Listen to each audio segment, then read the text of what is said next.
પશ્ચિમ Kutch Bhuj local crime બ્રાન્ચના police sub inspector એમ.એચ. Shinol સાહેબનાઓએ પશ્ચિમ કચ્છ ભુજમાં ભારતીય બનાવટના વિદેશી દારૂની પ્રવૃત્તિનો ગેરકાયદેસર રીતે જથ્થો મંગાવી વેચનાર ઇસમ પર વોચ રાખી કાયદેસર કાર્યવાહી કરવા સૂચના આપેલ હોય તે અનુસંધાને police head constable Shaktisinh Gadhvi તથા જીવરાજ ગઢવી તથા સુનિલભાઈ પરમાર તેમજ જયદેવસિંહ જાડેજા, રણજીતસિંહ જાડેજા તથા પોલીસ કોન્સ્ટેબલ ભરત ગઢવીનાઓ ભુજ તાલુકામાં પેટ્રોલિંગમાં હતા તે દરમિયાન શેખપીર ચોકડી 4 રસ્તા પાસે પહોંચતા જયદેવસિંહ જાડેજા તથા શક્તિસિંહ ગઢવીનાઓને ખાનગી રાહે બાતમી હકીકત મળી કે જીગર ભાનુશાલી તથા ભાવેશ ભાનુશાલી રહેવાસી બંને વાપીવાળાઓ પોતાના કબજાની બે અલગ અલગ ફોર વ્હીલર જેમાં એક Tata Indica registration number GJ15AD 6070 તથા બીજી Toyota Innova registration number GJ5CF 0776 વાળી બંને ગાડીમાં ચોરખાના બનાવી તેમાં ગેરકાયદેસર રીતે ભારતીય બનાવટનો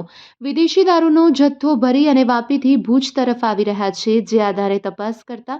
ભારતીય બનાવટનો વિદેશી દારૂનો જથ્થો મળી આવેલ, જેથી આ આરોપીને પકડી પાડી પદ્ધર પોલીસ સ્ટેશનમાં ગુનો રજીસ્ટર કરાવી આગળની કાયદેસરની કાર્યવાહી પદ્ધર પોલીસ સ્ટેશનને સોંપવામાં આવેલ છે.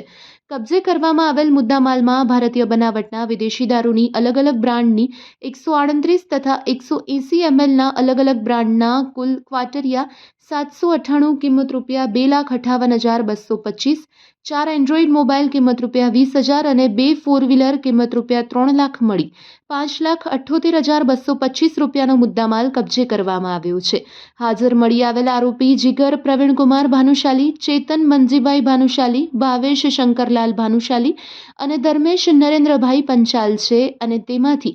જીગર ભાનુશાલીનો ગુનાહિત ઇતિહાસ પણ રહેલો છે. આ સમગ્ર કામગીરીમાં પશ્ચિમ કચ્છ ભુજ લોકલ ક્રાઇમ બ્રાન્ચના સ્ટાફના માણસો જોડાયા હતા.